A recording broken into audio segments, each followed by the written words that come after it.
I would really like to connect it to the brand activation, to B2B brand activation. What everything you need to do that you get the message of your brand to your people. And it's a field that you have big experience with now. Hi guys, welcome to the Digital Wellness Advantage, helping marketing executives building sustainable brands without burning out. So today, again, we have with us Paul and Lana. But today we chose interesting topic. Stop flying blind, the real cost of branding mistakes in B2B. You will soon explain your why, Lana, but I'm laughing a little bit because many years ago when with Paul we were choosing story of the studio, our origin story was coming from sailing. We share interesting moments of learning to sail together, and that's somehow we integrated this story of sea and sailing and navigating the high and low sea tides into the studio story. But I'm personally interested, most probably you, Paul. What's your why of flying that you like to talk about? You mean flying? Yeah, Yeah. Me personally, it's our family's tradition that pilots come together. My grandfather on my mother's side, he was the founder of aeronautics aeroclub here locally in Celje. And then my mother met my father, and as it happens, he was a professional pilot. And you can imagine what were the first things that I was gently nudged to do is learn how to fly. So I flew glider planes and the small Cessnas, but it was not something that I got so passionate about. But yes, this pilot and aeronautics terminology is close to my heart. So IFR, flying, following just instruments in air, it can save you.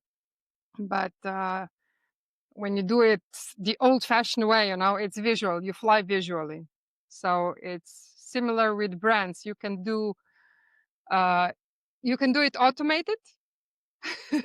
That's the IFR with all the gadgets and instruments. But you have to know how to look at raw data and how to observe and see the feedback of your market, of the people that your communication is intended to. So this flying blind, the topic we've chosen for today's talk, I would really like to connect it to the brand activation, to B2B brand activation. What everything you need to do that you get the message of your brand to your people. And it's a field that you have big experience with now. Lana, when you say activation, you do mean when the brand is sorted and ready to go and going to the market, when you first go to the market. Is that what you mean, activation? Activation is everything, yes, that you need to do when you are entering the market. Yeah. All the marketing communication, and then you have marketing communication inside the house, which is for B2B business is very important. And of course, the one that the sales needs as their tool and aid is the marketing communication. Mm-hmm. So the in-house activation, interesting. maybe some companies don't actually put much energy into that. Could you talk about that a little bit? Yeah, yeah. The bigger companies that have, I think, 60 plus, but 100 plus employees, they definitely are using it. And it falls in hands of HR usually. And it's a sour fruit to them to chew through because it's not their field of brilliance. Mostly the ladies in HR, mostly they are female. I don't know why. It's nothing sexist. I'm sure that men are excellent HR managers, but mostly they're women.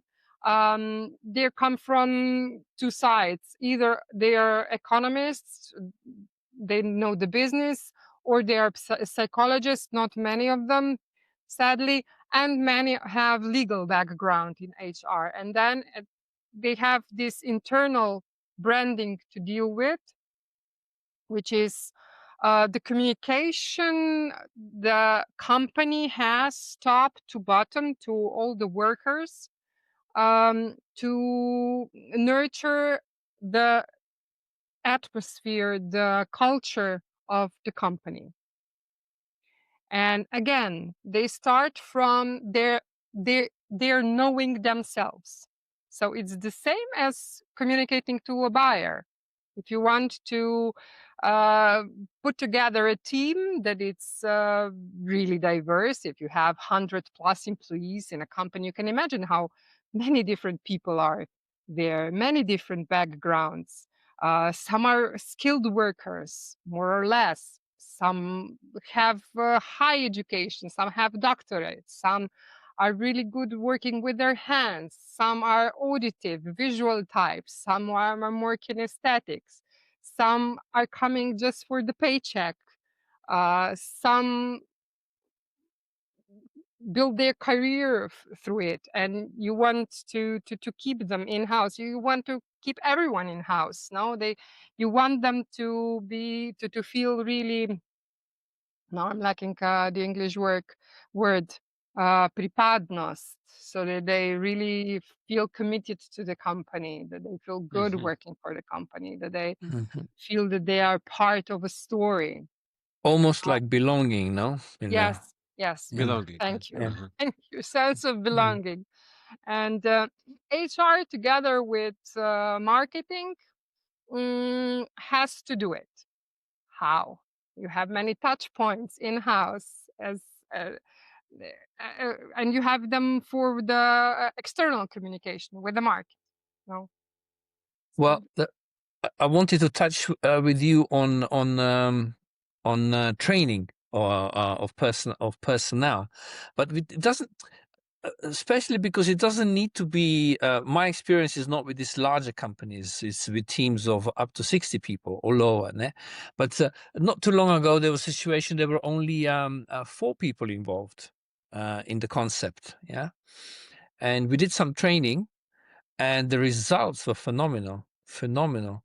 This was to do with property and showing the people who worked for us how to walk through the property, how to allow the potential client to just be and experience the space for themselves before there is any actual Q&A and explaining and negotiating.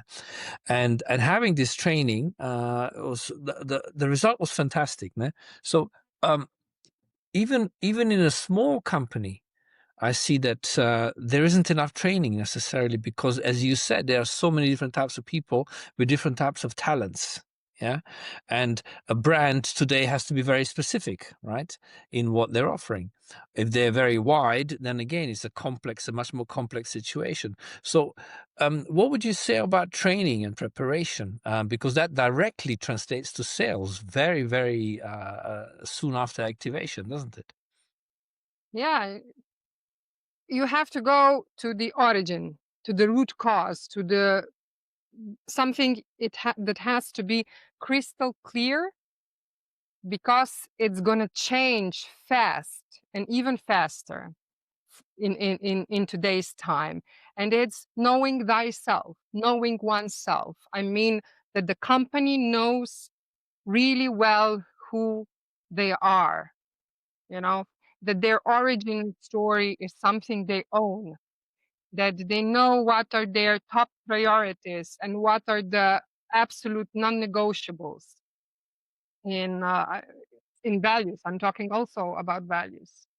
And when you know that, then you have this gut feeling when you bring people on board. And everything is kind of easy when you're small, when you're micro. It's science behind it that with the 13th person in a team, things can crash. Because if it's 11 plus 1, the founder, it's 12 people, it goes spontaneously. You don't have to do much. But when you have more people, then you have to start manage people, like really manage people. And some of us, we know how to do it instinctively. Some of us, we don't, it's all different. And when you have the system in place that starts with knowing oneself, then it's easier. And to have an onboarding system written down, it helps. To get someone from outside, that has experience with it and that comes fresh it out. really, so very, 50% of the time, I think people forget that they need to, in many cases, you need to get someone from outside to help with that. Definitely. And need to pay good money. Often need to pay good money for that, and it doesn't need to be weeks and weeks, and can be hours, but it can make a huge difference. I agree. Yeah, but exactly. why do you think? You mentioned the non-negotiable in value, and I think that's such an important thing. Great thing that you mentioned. But why do you think that so many companies can't, put their finger on that? I think in Slovenia, it has to do with the way we are. We are here to please. We were bred for centuries to please. And it's nothing wrong with it. Just know it and own it. Because now it's time. We've grown. We have our own identity, and it's forming still. But now we can go a step further. We know how to please. We are good workers. We know how to adapt. We are very fast in learning languages. We are here to oblige. But now is the time to also learn how to introspect and to listen to oneself.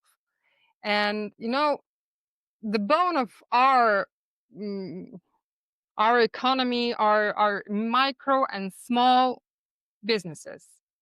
Then come the mid-sized businesses now, and they mostly grew out from one's workshop, garage. And when you're so small, you need every job, you need every client, and you adapt and you adapt and you please and you go beyond yourself. And beside that you are professional and that the quality of your work is good and superb, so you're going to be rehired and the word of mouth is going to go further and you get more clients.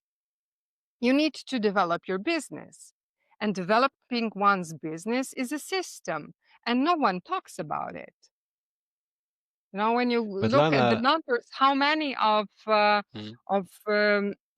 these companies owners are from business schools? There are not many from business schools. Their children, the second generation, they go to business schools and they know these things. But their father, their grandfather that built that, he was really good at doing what he does. And what's interesting, Lana, when you're talking now, it's before this thought came into my mind, and especially now, when you mentioned Slovene culture, I'm 100% Slovene. That's obvious. And you were talking about culture, but also before, when you were talking about HR, so many people are talking about culture in the company, small, medium, big size, yeah, but it feels or it sounds something very very much not tangible, yeah. But it's very important, yeah. What kind of a culture the founder has, yeah. Uh, you know, what kind of a culture that founder is actually walking, yeah, actually showing with an example, yeah. And then the first 11 people that you mentioned, yeah. And then I guess when the person number 13, 14, 15 comes, yeah, it must be a challenge how to then pass this culture forward, yeah. So what's your take on this, yeah? What's the culture, yeah? Because I think it's directly I feel it's directly connected to what you were talking about. Yeah. Well, every company has its own culture. You have a red. Or should have. No? Should have. Yeah, Yeah. of course. And I think, well, I'm sure the founder has to be brave and sooner rather than later bring in-house someone from outside to help set the roadmap, the plan, the project, how we're going to grow. Because when you reach, you as one person or team of 3, 500,000, 1 million, it's crystal clear that you're growing. And eventually you're going to have to bring new people on board. It's like using this the CRM in the company. Everything works with paper and pen. Oh, and then we have Excel, and then we have 3 more people that are selling for us. And we still have those stickers and post-its. And at one moment, it's not enough. And it's always when you're doing this way for such a long time, then it's hard to bring a system in because the system disrupts what you're doing. And disruption, it's constant. Lana, you mentioned the project, yeah, and so would you care to elaborate a bit more on the different aspects and the different areas that we need to address at the activation stage? The activation, yeah, for sure. I mean, I'm gonna talk now about activation on the outside, not inside. That's what I meant. Yes, now I wanted to bring it back more to B2B rather. Yeah. When I'm called in for when we get together with new clients for discovery meeting, one of the first things I do is I call the company. And the way they answer the phone, how they introduce themselves on a phone. That's the first thing. I don't even have to look at their social media. Then I really like to. Zoom is perfect tool. I do many things remotely, but I really like to go park the car to see from the street when I'm getting closer and closer to the company, usually mostly their factories. And then from the parking spot to the offices, I look at everything that their client, that their buyer, that their partner looks at and sees when they come to visit and to come into the house. So from the first hello to shaking hands with the manager that I'm going to talk to, it's for sure 7 to 10 touch points that I had with them. No. Then you have all the communication that you have, electronic and on paper. And fun fact, paper communication, the open rate and conversion from the classic snail mail, it's almost 100%. And it's stable for the past 7 years. It's not going down, which I find fantastic, How sustainable it is, I don't know. If you have a base of, I don't know, a few thousand, it's for sure more sustainable to do it via emails. No? And it all has to be in sync and should be in sync. And the tone of voice that you can feel through, this small part on the bottom of the email. Not only how it's formulated. Then you have the nuances of the language. So do you hire salespeople that are really fluent in all the languages that you market to? Or you just use the lingua franca that is English? It's also this step that beyond that you go for your client, for the service. Then I really like to look at all the protocols and how they do complaints when something goes wrong. How is the protocol? Then everything a company does when they go to deliver the product. Mostly they're complex products. Their teams go to the buyer. They, for example, machine makers. They're at their buyers in their facility for a few weeks, setting up the production, for example, or companies that produce some tools or something like that. This physical contact with their buyer is often and is repetitive, and how they dress or don't, what they give, what they ask, how they ask, everything is important. So this analysis that I do can go in real depth. And then we write it down, like the shopping list. It doesn't mean that you as employee will have to look at this shopping list all the time. But you have there, it's your safety blanket,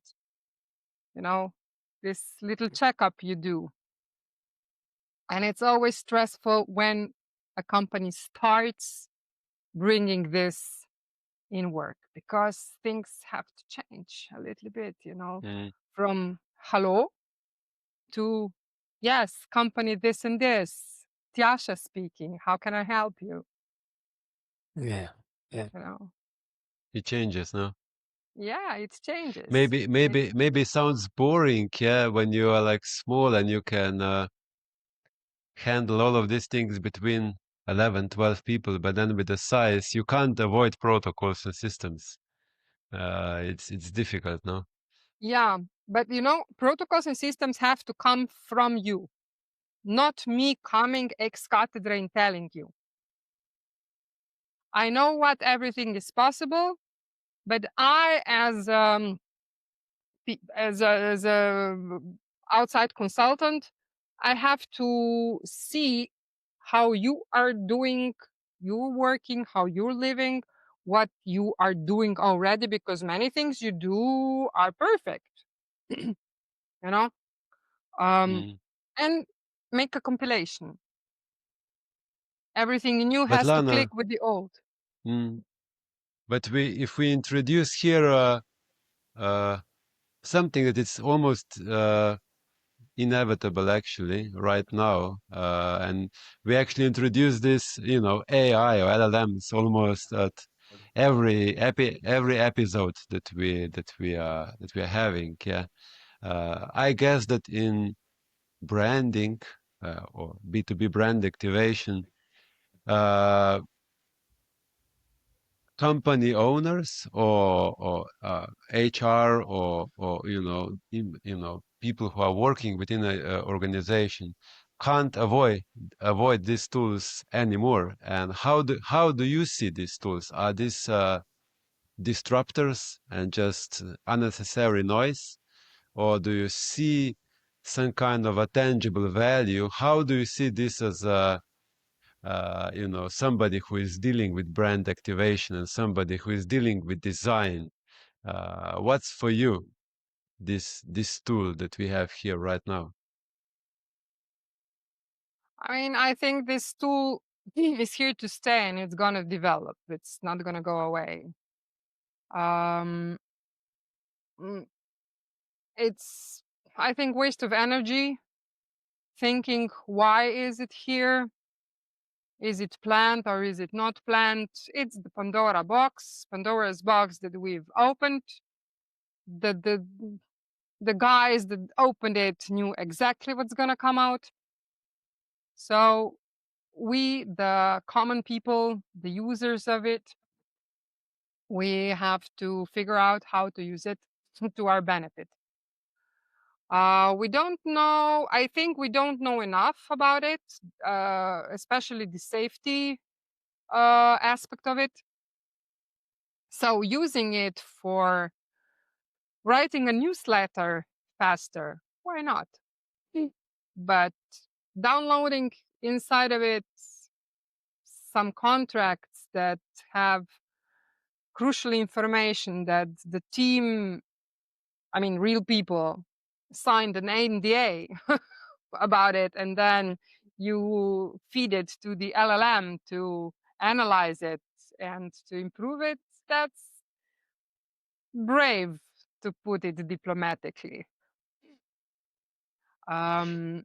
Yeah. So I don't know. I mean, for using it for design, for creative stuff, yeah, it's fun. You know, I can write a really good brief because it's something that I know how to do. That most marketing managers are not equipped to write, although they're marketing managers, and that's okay. From each brief, you learn and you get better. And for me to write a really good prompt for Midjourney, for example, it's quite a challenge. And I know exactly what I want, and I have the thing that I want created in my head. I have the terminology. I have all the shop lingo that I need, and it takes an entire day to get something half decent out of these tools. And the same thing, I sketch and I digitalize on my software in, I don't know, 4 hours. You know, so it's 12 hours versus 4 hours. But it's fun. It's a rabbit hole. I love it. I enjoy it immensely. You know, here I am teaching a tool that it's at moments I think it's dumb as a knob, you know, but I cannot stop telling him, her, it, what to do. Yeah. But you know what's interesting? Where maybe there is a let's say interesting value for what you were talking before about, yeah, systems, protocols. I think most of us don't like protocols, systems, yeah. On the other side, when more people are collaborating together, it's inevitable. You need something that actually, some kind of you know, invisible guiding line, yeah, that it's helping you to do things in a certain way, yeah.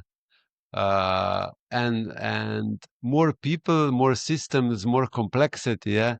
And I think both of you know that my previous profession was medicine. I was working in oncology, and everything there was working,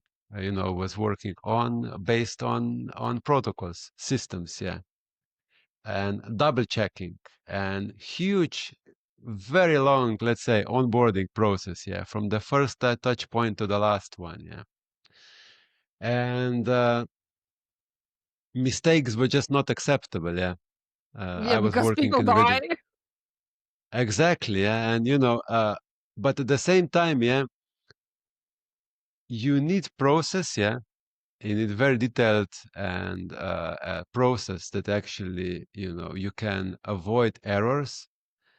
And that's a given, yeah. But at the same time, people, you know, people, us, we are in that process that have to follow the, you know, we are actually the little wheels in the machinery, yeah, that are doing this constantly, you know, day by day, patient by patient, yeah. And just, you know, with the complexity, sooner or later, errors happen, yeah. It's inevitable, yeah. Even for the best surgeons, yeah, sooner or later, after they do that 100 or 1,000 times, yeah, it becomes like you know, like repairing a car, yeah. It's a repetition, yeah, with a much more complexity, yeah. And the cognitive load, yeah, is just huge, you know. And I think especially with this complexity, errors become higher, and that's happening, yeah. Maybe in this case those LLMs can take away part of that boring and repetitive part of the cognitive load, yeah. I don't know. Maybe that's Yeah, part where it could help us. and to use it internally, you know, not as an open system. What I do in the company becomes a part of vast knowledge of this LLM, and any company or anyone that knows how to drill into this model can get out. No. So again, bigger companies, they have the resources for the IT, for the people to hire and to, you know, make for them custom made what they need, this AI to help them. But we, small and micro, we use, I don't know, this Kimi or Claude or GPT, or there's so many now, I don't even know how to tell them all, you know. And it's, you don't pay for them all. You have this free registration and it's, everything is open. And then again, for what are you using it? For writing a newsletter, to check in your sales email, and you take the numbers out and you just have the text, so they optimize. And do you, as a salesperson, are you aware what everything is out there that this LLM should take in consideration when writing your sales email?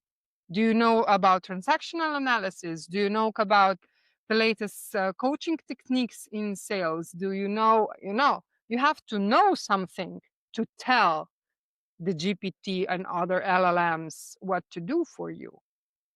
That's why I'm telling you, I know how to write a really good brief, and I still have a challenge getting something out of LLMs and this creative tools, AI creative tools. And I know how to write a prompt.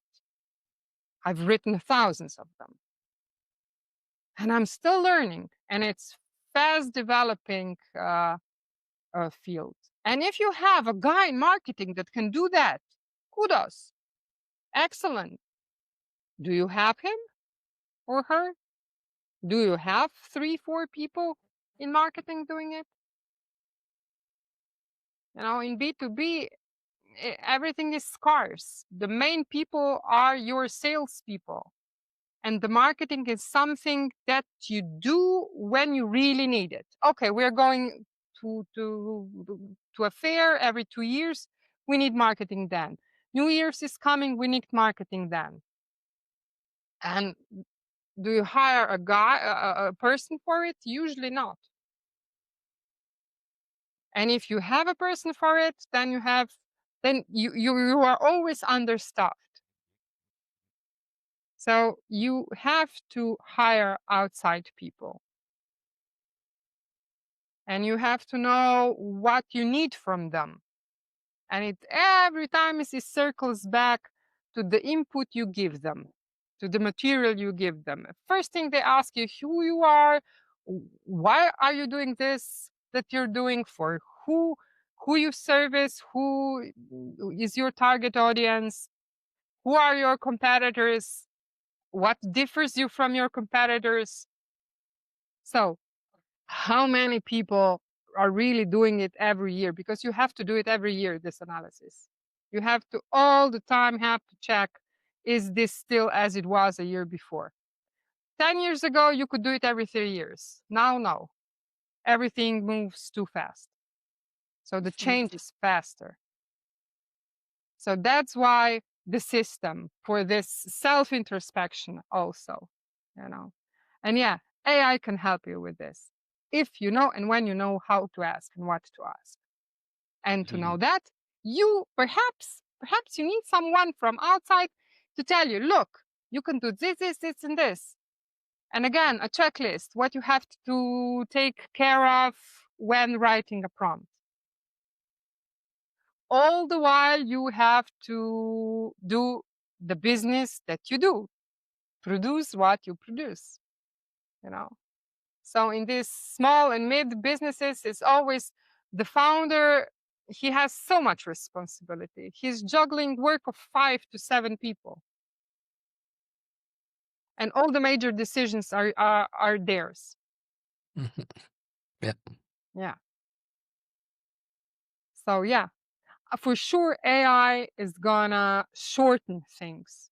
It's shortening already.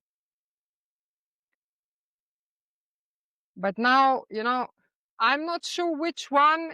I don't have the time to explore them all. And they are big part, but they are tools that I use a lot. And I'm not sure, I could not tell you which one is best for what. I don't have this expertise. Early. It's still early stage. Yeah. It's difficult to know where this goes, where this will go. So, but on the other side, it's Pandora box, yeah, most probably. Digital is here. This is part of digital. Not so long ago, we were actually, you know, if I would have to choose yes or not, yeah, if there would be a midway, I would still prefer keeping this digital as a communication channel. It's very nice. We can speak from different parts of a country or the globe, yeah. But there are many aspects that are questionable, yeah. And we will only know after decades if this was good or bad, yeah. And I think it is the same with AI. So let's observe it, and definitely we will talk more about this also in the next episodes. Yeah. So thank you, Lana. Thank you, Paul, again. And Lana, I think you are most active on LinkedIn and also Yeah. on your website. People can very easy reach out to you. But what's your preferred communication channel? We can say LinkedIn, no? Yeah, LinkedIn for sure. All the information is there, how to find me. So, yeah. Good. Welcome all. Come and read. Thank you, Matej. Thank you, Lana, and see you again. Both. See you again. Thank you very much. Bye. Bye.